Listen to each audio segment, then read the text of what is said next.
A pergunta eu sei a resposta, porque nós estamos num clima de alegria, de entusiasmo. Entusiasmo é uma palavra linda, vem do grego cheio de Deus, entheos. Cheio de Deus, entusiasmo. Mas eu vou começar fazendo uma pergunta que eu sei a resposta. É típico de professor isso. Se eu pergunto aqui nesse ambiente entusiasmado, com 27 mil pessoas cheias de energia, se vocês são felizes, eu sei a resposta.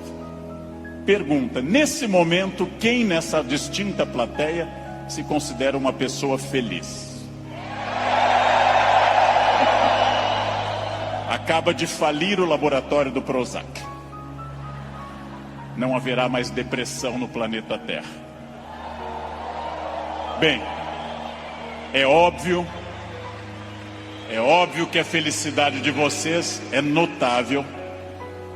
Se eu fosse cego e surdo, eu sentiria a vibração do auditório. Porém, agora começa a função chata do filósofo. Amanhã, quando vocês estiverem afônicos, semi-surdos, amanhã, quando vier mais uma segunda-feira e mais uma, amanhã, quando vocês lerem os jornais, que são a coisa mais broxante que existe hoje no planeta, ler manchetes de jornais, amanhã vocês estarão talvez não tão entusiasmados quanto hoje, e daqui a 15 dias talvez um pouco menos, mas esse é um momento em que o entusiasmo é lógico. Então a minha pergunta é para médio e longo prazo, porque eu estou falando de um dos momentos mais difíceis da história do Brasil. Eu estou falando de um momento complicado. Ok. É para eu falar mais próximo do microfone. Eu já acho que eu estou berrando, mas... Num momento da história do Brasil onde existe uma dificuldade imensa. Eu não vou citar o nome dessas pessoas, porque dizem que o simples nome atrai energia negativa para o ambiente. Vamos chamá-los de Voldemort 1, Voldemort 2. Bem, muito difícil que eu consiga pensar, porque da mesma forma que nós temos um momento político difícil, nós temos um isolamento enorme neste país, e as pessoas quase todas estão fechadas sobre seus aparelhos, estão fechadas sobre aquilo que estão lendo e vendo, estão mais olhando suas telas do que outras pessoas. Há um individualismo enorme, crescente, há um individualismo que nos domina nesse momento, sem sombra de dúvida. E eu vou traduzir esse individualismo nessa piada. Um homem tenta advertir uma senhora que se encontra em rumo de colisão e grita o núcleo duro da mensagem, vaca, porque ele não tem tempo para elaborar uma frase, ele não tem tempo para dizer, cuidado, ó senhora, haverá um choque. Então ele grita apenas vaca, e ela que não olha para o rosto dele, e ela que não vê que o rosto dele é de preocupação e não de insulto, ela se vira e insinua que o casamento dele é uma sociedade aberta e não fechada. Bem,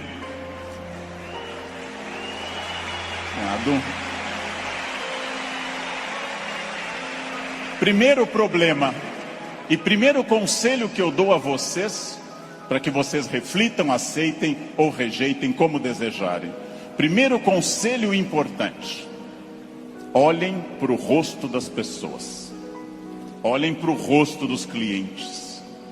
Olhem para o rosto de quem está comprando, porque o rosto humano é um livro poderoso que traduz tudo. O rosto humano lhe diz, eu estou adorando, eu estou detestando, eu estou entediado, eu estou entusiasmado. Comecem a olhar para o rosto, comecem a mandar menos emojis e emoticons pelo celular, e comecem mais a olhar para o rosto humano que traduz tudo que você precisa saber. Chego a sugerir ousadamente que vocês olhem para o rosto das pessoas da própria família, que conversem com maridos e mulheres. Olha a minha ousadia.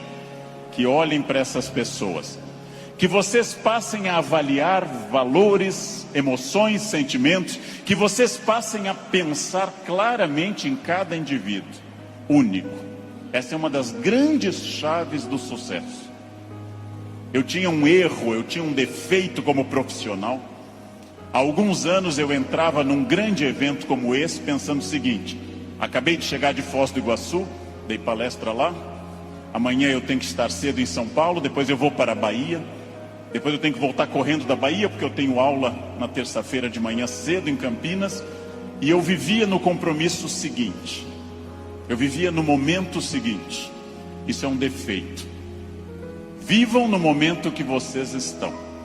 Ao entrarem para conversar alguém, ao tentar uma venda, ao ler um livro, ao namorar, ao conversar com seu filho, ao fazer qualquer coisa importante na sua vida, entre inteiramente naquilo.